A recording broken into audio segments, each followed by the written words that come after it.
All right, well, let's get into it. Thanks everyone for joining us for this session. We're going to talk about AI SDR use cases for inbound. We've got some great guests. We've got a lot of great content. We're going to get right into it. Very excited to have with us today. We got Sarah McConnell. She's the VP of Demand Gen at Qualified, and also Nani Schaefer. She's the VP of Demand Gen at Invoca. Thank you both for joining us. Thanks, Matt. Yeah, excited to be here. Let's get right into it. I think the concept of AI SDRs is high value and high interest, but let's get into the weeds and talk about sort of what that actually means. So, Sarah, I'd love to have you kick things off. What are some of the functions you think are mandatory for an AI SDR to be able to perform inbound successfully? Yeah, and I think the shortest answer is what you'd expect your human inbound SDR to do. So, for a little context, the way I tend to think about it is at organizations I've previously worked at and also at Qualified, when we say SDR, sales development rep, we think of inbound. So those are the people responding to inbound form fills like demo requests. They're responding, if someone downloads something and hits like an MQL threshold, they're going to be following up, trying to book meetings. If you go to events, you get event lead lists. They're the people who are following up with those. So essentially what you would expect a human inbound sales rep to be doing to drive pipeline and book meetings, I would expect an AI SDR to be able to function in essentially the same manner. And the flip side, we're going to have a session after this. It's going to be about like outbound AI SDRs that are more focused on those outbound use cases. So for simplicity's sake, if you are trying to figure out which use cases or which type of AI SDR you want, if you're looking at inbound, look at what your inbound human reps are doing. And you want to find something that's going to be able to provide the exact same thing. Nani, your team's actually hired an AI SDR. Can you talk a little about some of the inbound problems that you're hoping that's going to solve for you? Yeah, certainly. Yeah, we were very excited. We've got Callie as our inbound SDR. We actually had a whole welcome to the team slide, like a full on, we've got a new member of the team, which was fun, and did set her up with exactly the same quota as our current inbound SDR, which was a very satisfying thing to be able to do. And I don't see why that quota wouldn't continue to go up. Our primary thing that we were trying to solve is really taking advantage of the healthy web traffic that we have. And we had this sort of eye-opening moment as we were looking at our web traffic. And again, it's pretty healthy and it's pretty quality, and that's a great thing. But we weren't taking nearly as much advantage of that as we could. And so to see our top tier accounts on the site just come and leave was frankly unacceptable. And so now we've got Callie helping to solve some of that, which has been really exciting. And being able to do that, I think most importantly, at scale, right? The beauty of having Callie is she never goes to sleep, ever. And she can be having multiple conversations at the same time, right? So being able to do something at that kind of infinite scale is also really exciting. I wasn't fascinated by what people call their SDRs, their AI SDRs. You got Callie, Sarah, you've got Piper, which it took me, the penny finally dropped earlier this week. Piper, Pipeline, finally got it. That's impressive. But you were, in all seriousness, you were early adopters of inbound AI SDRs, and you personally oversaw the rollout of Piper internally last year. What are some of the things you've learned since then as part of that rollout that you can share to make sure other people are learning from best practices as well as maybe cautionary tales? Yeah, that's such a good question. I agree, Matt. I love hearing from our customers like what they've named their inbound SDR. Like some of them have kept Piper, obviously, and have Piper on their website, but like Invoca named her Callie. It's always so fun to hear how we're personifying them and what we've named them. But you're right. So I was obviously an early adopter. It's our product, so I always get a chance to dog food our own products first. We sell to demand gen people, so it's a really fun position for me to be in. But if I look back, it was probably early last year when we started to roll Piper out internally, and we started to figure out how is this going to work? What does onboarding look like? What is this process? The main things that I learned, and I walk away and when I talk to customers all the time, is one, you should treat onboarding pretty seriously. The first question you asked me is how should you look at use cases? I said just like a human SDR. I feel the same way about onboarding. So if you're looking at onboarding an AI SDR and you're looking at bringing them onto your team, the onboarding should feel very similar to what you would do with your normal SDR team, because you'd expect them to have the same behaviors and be operating and doing the same sort of function. So I think if this is something you were considering, think about what that current process looks like. And for most customers, that's something like giving them the content that they need, So for an AI SDR, that's, they can scan your whole website. They can understand all of your website content. You can typically upload things that are not on your website. If you have like competitive intel that wouldn't live on your website, you can always give them that information. So that's always step one with onboarding, is like, you got to train them, but then also you have to test them. So just like you would with a human SDR, and you think about, there's a shadow period where you're shadowing them, you're watching their conversations, you're seeing what that looks like. Are they saying the right things? Or are they not? You would do the same thing with an AI SDR. And that's what we did when we started to roll her out is, are you saying the right things at the right time? Are there things that you could say differently? Are you sending the right links? So first getting them content, then testing and making sure that they're saying the right things. The other piece of advice that I like to give is think about the top 15 to 20-ish questions that your team gets all the time. So for us, I went and talked to our SDRs and our AEs, and I said, hey, when you're on sales calls or when you're having conversations on the website for our inbound SDRs, what do you get asked? And a lot of them were the same, because there are typically about that 10, 15, 20 questions that come up over and over and over again. And what we did from a testing standpoint is make sure that Piper was nailing those responses every single time, because 80 to 90% of the time, that's going to be the questions that she's fielding when it comes to like website conversations and people asking questions. So before you start onboarding, try to get those into one cohesive place so you know what those questions are going to be, and you can make sure from a testing perspective that you are getting the answers that you want. And then the second part that I want to focus on here is think about the rollout process. So things that I learned is every company is going to be a little bit different in how you roll out an AI SDR. And for us with Piper, because it was early days, we did a very phased approach. And that started with something we called Project Night Owl, which is what it sounds like, is we started her after hours when, Nani talked about Callie's online 24/7. Well, obviously human reps cannot be awake all the time and online 24/7. So we rolled her out in the evenings and on weekends to test, okay, this is when we don't have reps available. Is she doing the right things? Are we getting the right answers? Making sure like everything was going smoothly. Just like if you had a human SDR, you might start them on like a ramped quota. In my mind, this was like her ramped quota. And then from there, we scaled it up a little bit more. We're like, okay, now we can do more during business hours, but maybe lower priority traffic. So traffic that's not like our ABM target accounts. And then once we hit a threshold of feeling confident there, then it was like, okay, she's good. She can take over anything that we want her to. We're going to give her, just like Callie, the same quota that our reps have and hold her accountable to those.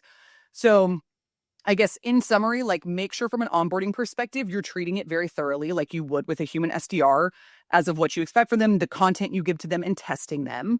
And then 2, think about how you're going to roll them out. Is it something you're just going to let loose on your whole website and all of your leads? Do you want to do it in more of a phased approach? There is no right or wrong answer. It kind of just depends on your business and what you're looking to achieve. One note I would add on that I really liked that you said, Sarah, was around the testing. That one of the side effects of that was unplanned but pleasant, was we had a pretty extensive internal group that was a part of that testing and of checking answers, and that ended up bringing a lot of not that there were naysayers necessarily, but it built confidence internally that she was doing a really good job. Even when there were, even in our very first tests, right, and you go through and you make them better and better and better, that built confidence internally that we felt comfortable with rolling her out in a more aggressive way than we might have otherwise. Totally. Such great advice. And I think what occurs to me is that, like, it's the same advice you would have for the humans, right? Like, Yep. the last thing you want to do with a new rep is like, here's a phone and a phone book, knock yourself out. You have to onboard them. Like, an AI is a really freaking smart empty vessel. You got to onboard that as well. And don't expect it to be right out of the gate. Onboarding and testing, such good advice. Let's get into some more use cases. And Nani, would love to maybe have you talk about just, what are 2 top use cases that you're going to use AI SDRs for now moving forward? Yeah. So certainly I'd say, primary for us or top of mind is just how do we build pipe, right, from what's on our website. That's our number one focus and number one goal. That being said, we do also want to build broad engagement, right? It does help our human SDRs to understand and have deeper engagement from our top tier prospects. And so whether that's getting them the information they need or the piece of content that's most relevant for them, just having that sort of personalized experience and tailored experience, regardless of whether the meeting actually gets booked at that moment, is really helpful. And then for me, what I think is also interesting is figuring out ways to use Callie in order to help us also with existing customers. I think there's a play there for upsell and expansion that I'm really excited about as well, knowing that she can ingest at scale information about who that customer is, what they might need, what their needs are. So I'm really excited about sort of branching into that as well, because my mind typically comes from sort of a new logo place, but expansion is a huge component of our business as well. And then the other thing, sort of unrelated to use cases, but something that keeps popping into my mind that I'm loving, is we're starting to have really interesting conversations about where that line really is. Like, there's so many things that we talk about where we're like, and then we need to pass off to the human SDR, and we're like, or do we? Like that line keeps getting further and further, right? Where it's like, actually, I think Callie could still do that, right? And that's great for our SDRs because that frees up that time so they can be doing things that truly only a human can do. So that's been really exciting too, that they don't have to do nearly as much of that sort of boring work that they might otherwise. Yeah, like 95% of the use cases I see for AI SDRs right now are on the net new side, but you referenced the land and expand side, Yeah. really use it for customer success, for expansion. That is enormous, like blue ocean opportunity for many companies that I think we're going to see more traction on that moving forward. Sarah, same question to you. You've been running Piper for a little over a year now. What's a use case or two that you found that she has been most effective at? Yeah, the obvious ones I think are Nani hit on of like being able to book pipeline at scale. So no matter the website traffic or how big the event follow-up list is, I have an infinite resource now to be able to go work those leads and make sure we're getting time on the books. So that's kind of like, to me, the table stakes. But the two I really want to touch on beyond that are, one, I mentioned events. We do a ton of events at Qualified. And so we do have a lot of leads that come from events. Typically, it's hard to get our human SDRs to work all of those leads because it is a high quantity. And sometimes the quality is in question from events, but we spend a lot of money on them. We have those leads. We want to make sure we're getting as much ROI from our spend from a marketing perspective as we can. So having that follow-up, infinite follow-up on event leads is one huge one that we've really liked. And the second one I want to call out, like Nani kind of talked about expansion. The one that doesn't get talked about frequently is the ability to like de-escalate or deflect customer support questions. So our human SDRs used to waste a lot of time with who we'd call tire kickers, or people coming into the website that either weren't interested or customers looking for like very specific things. And our SDRs would waste a lot of time on the website responding to those because we want to give a good customer experience, but they have a quota to hit and a job to do. And so that always took away from the things they wanted to be doing. And watching Piper be able to deflect those conversations and still give the customers what they're looking for, but not with, at the expense of being able to focus on another conversation that might be like a net new logo or an expansion, has been a really great use case that my human SDRs are like, oh, thank God she can do this now. And I don't have to deal with it. Yeah. Yeah, I mean, not only do you not have to triage that like finite human time, right? But now you can sort of have more. You can have Piper, you can have Piper 2, you can have Piper 3, and sort of engage more people and not just focus on those late stage buyers, but really go with those early stage evidence and need signals where you wouldn't want a rep to spend their time on it, but Piper can do it all day long and really kind of create those value deposits for someone that maybe not buy right now, but you can really start to create some relationships and sort of better that. All right, we got about 5 minutes left. We've been talking mostly words. Let's get into numbers. So do either of you have any metrics you can share that you're able to share publicly on sort of the impact that Piper and Callie have had for you? I can maybe start because I'll probably have a lamer answer, and maybe you can have a huzzah with you, Sarah. But we're fairly new, having rolled out just a month or two ago, so I don't necessarily have in our entire business turned around. That being said, our primary metrics are around sort of pipeline, obviously, meetings booked as a sort of level above that. I also think there are going to be things related to our overall brand, right? Like, I think that there's even a sort of brand element to this of how consistent we are in the way that we're presenting ourselves, given that now we've got literally like a single agent supporting us. And then Sarah also talked about quality. I think that will be really important for us as well, to be able to have Callie be able to sort through and understand who are the most relevant, and not having to have a human SDR have to sort of deal with that or wade through that, I think will be really critical for us as well. So that's just some of the things. And obviously marketing ROI, right? It's great. Again, Callie can be an army of SDRs, which is fantastic. Yeah, I would second, if you're looking for like metrics you should be measuring an AI SDR against, again, it not to sound like a broken record, it's like what would you hold a human rep accountable to, which is like pipeline, meetings booked rate, things like initial response time, like how quickly are we able to get back to those leads that a human SDR, if it took them 5, 10, 20 minutes, days, whatever it is, can they do that faster? Some finite numbers that I can share is before we launched Piper like full time on our website, we compared our inbound AI SDR or our inbound human SDR like meeting booked rate. So what was that conversion rate? And our humans were at about like 29% of meetings booked. And we got our AI SDR up to about 28 to 30%. And so we're like, okay, like if this is comparable and we know it's only going to get better, then that is what we need to see to be able to then move those human SDRs into better different roles and let Piper run 100% on the website. So again, it's numbers that we would hold a rep or an SDR accountable to. We're also holding Piper accountable to. So I think that is my biggest advice when you're thinking about just metrics in general. And then obviously your pipeline goals. Are you hitting them? Because that's what I look at every single day. Like, am I pacing ahead of my pipeline goals? And right now the answer is yes. Then I'm happy. Yeah, I mean, this is a place where you should be able to apply some fairly simple napkin math. We literally have a spreadsheet with clients that we call pipeline napkin math, and it's like different stages of the pipeline, small marginal improvements that you're talking about here, like 26 to 28. Depending on the volume you're doing, if it's high enough in the funnel, that can have an enormous difference on throughput with very little, if any, marginal cost. Now we're speaking the CFO's language. All right, we are almost out of time. Real quick question for you. I would posit to say that AI SDR aren't actually for everybody.